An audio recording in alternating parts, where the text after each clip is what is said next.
이걸 찾는다면 이건 기적이야. 여기 서울의 한 숙소.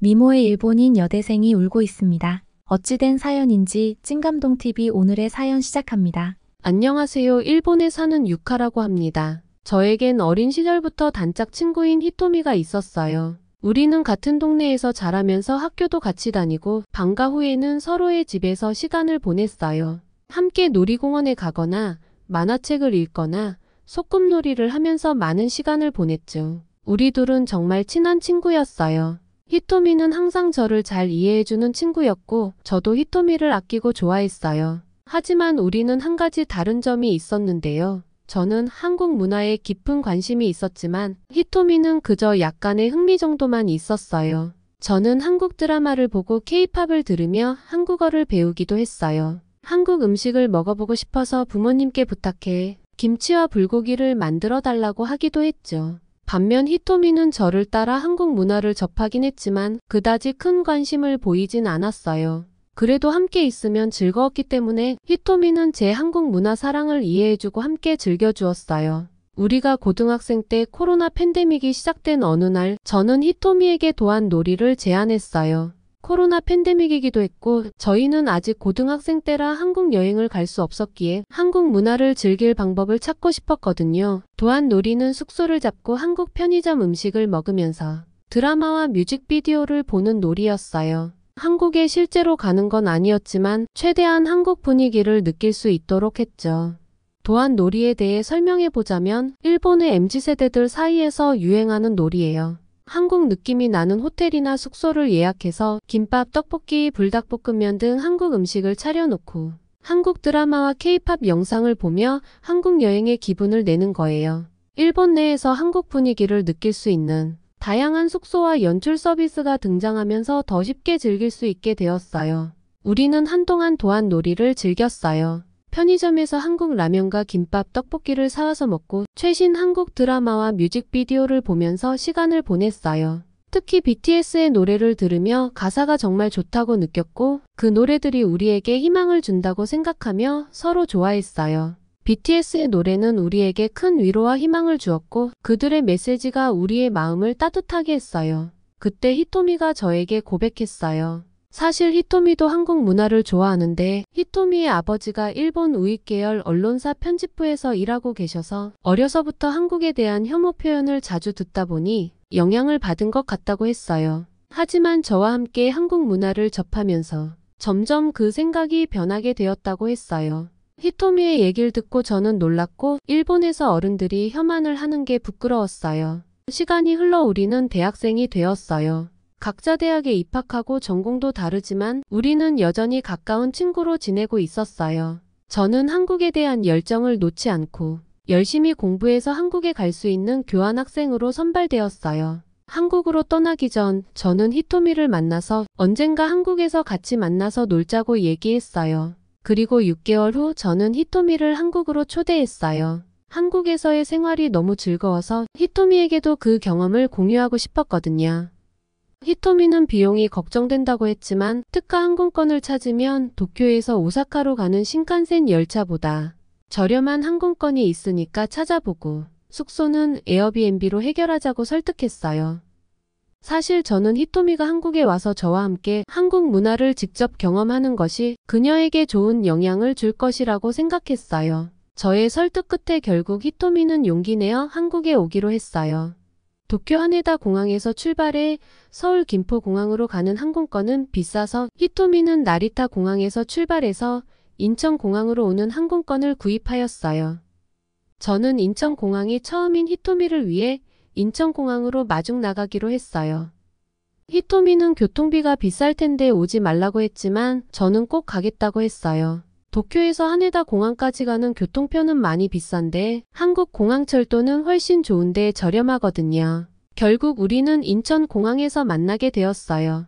히토미는 인천공항에 도착하고 그 규모와 시설에 놀랐어요. 인천공항에서 서울역까지 공항철도를 타고 오는데 바다가 보이다가 한강이 보이고 금방 도시 건물들이 보여서 멋졌어요. 기차를 타고 풍경을 보는 느낌은 말로 표현하기 어려울 정도로 좋았답니다. 저는 이 풍경들을 히토미와 함께 보고 싶어서 마중 나간 것도 있었어요. 서울역에 도착해서 1호선 지하철을 타고 제가 다니는 대학교 근처로 갔어요. 저는 기숙사에서 살고 있었는데 외부인은 들어올 수 없어서 근처 숙소를 에어비앤비로 잡고 본격적으로 한국 관광을 시작했어요. 첫날은 대학교 근처 맛집들을 다니면서 한국 즉석 떡볶이를 먹고 인생 네컷을 찍었어요. 한국의 즉석 떡볶이는 히토미에게 처음이었어요.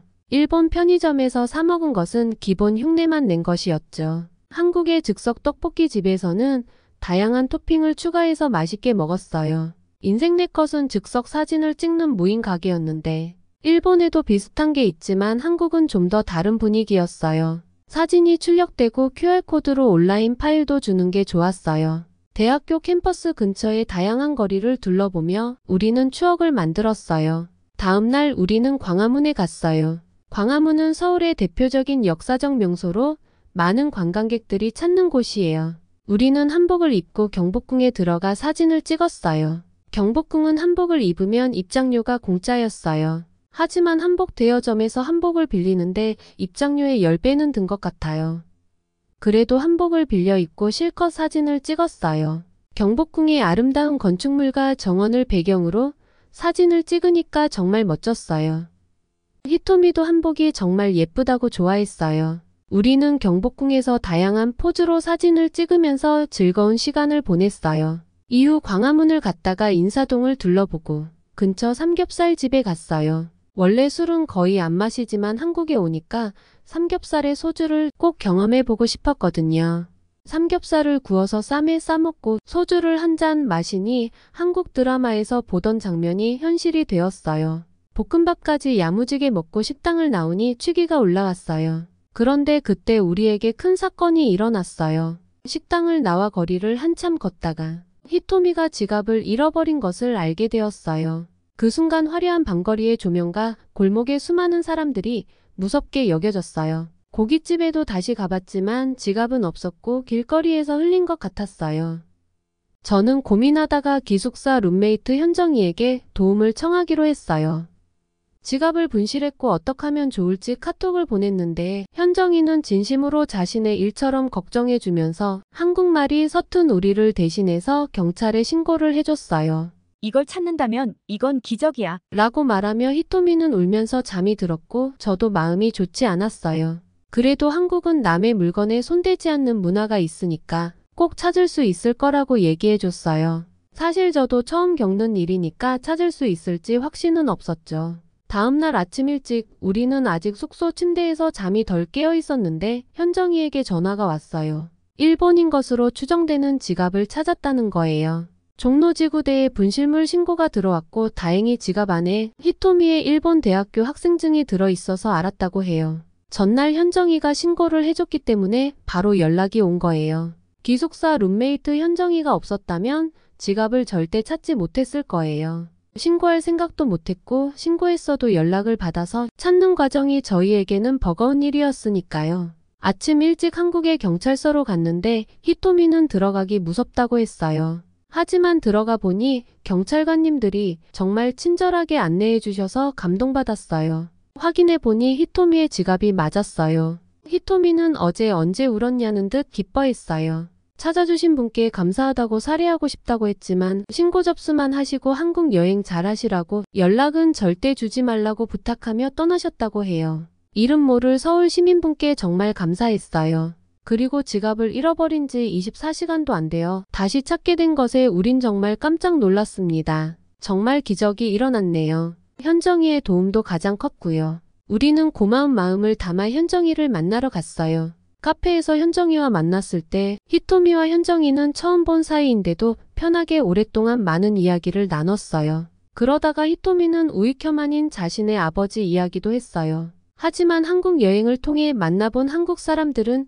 그동안 들은 내용과 전혀 다르고 정말 친절하고 일본 여행객들에게 편견 없이 대해줘서 감사하다고 얘기했어요. 현정이는 그런 히토미의 이야기를 듣고 진지하게 말했어요. 우리 부모님 세대의 갈등을 우리 세대에서 지혜롭게 풀어보자고 우리는 달라질 수 있을 거야 라고 말했어요. 현정이는 정말 어른스러웠어요. 현정이는 전공이 정치외교학과였는데 그래서 그런지 한일 간의 우호를 방해하는 요소들에 대해 정확하게 알려주었고 우리는 과거 일본 선조들의 만행과 독도 문제에 대해서도 새로운 사실들을 알게 되었어요. 일본에서는 교과서에도 잘 나오지 않고 그 부분에 대해 제대로 배우지 않기 때문에 한 번도 들어본 적 없는 내용들이라 너무나 놀랐어요. 현정이는 한국과 일본 관계의 복잡한 역사와 그로 인해 발생한 갈등에 대해 자세히 설명해 주었어요. 한국에서 경험한 한국의 발전된 모습과 한국인들의 친절함을 알게 되었고 그리고 무엇보다 또래지만 우리보다 성숙한 생각을 갖고 있는 현정이를 알게 된 후 히토미는 아버지의 영향을 받지 않기로 다짐했어요. 히토미는 아버지도 변했으면 좋겠다고 말하며 이야기를 마무리했어요. 이 여행은 우리 둘 모두에게 잊지 못할 추억으로 남게 되었어요. 우리는 한국의 문화와 사람들의 친절함을 직접 경험하면서 많은 것을 배웠고 앞으로도 이런 경험이 우리의 삶에 긍정적인 영향을 줄 것이라고 확신하게 되었어요. 이렇게 우리의 한국 여행은 감동과 배움으로 가득한 시간이었어요. 히토미와 저는 한국에서의 경험을 통해 더 넓은 시각을 가지게 되었고 앞으로도 서로를 더욱 이해하고 아끼게 되었어요. 한국 여행은 우리에게 많은 변화를 가져다 주었고 우리는 다시 한국에 오기를 기약하며 일본으로 돌아갔어요. 저희의 이야기는 여기까지예요. 한국에서 더 지내면서 또 사연 보내도록 할게요. 들어주셔서 감사합니다. 일본에서 오신 두 분의 한국 여행 사연 감사합니다. 앞으로도 두 분의 우정과 한국에 대한 관심과 사랑이 변치 않으시길 바라며 한국과 일본의 관계 회복을 위해 마음을 모아주시길 바라겠습니다. 구독, 좋아요는 찐감동TV의 영상 제작에 큰 힘이 됩니다. 감사합니다.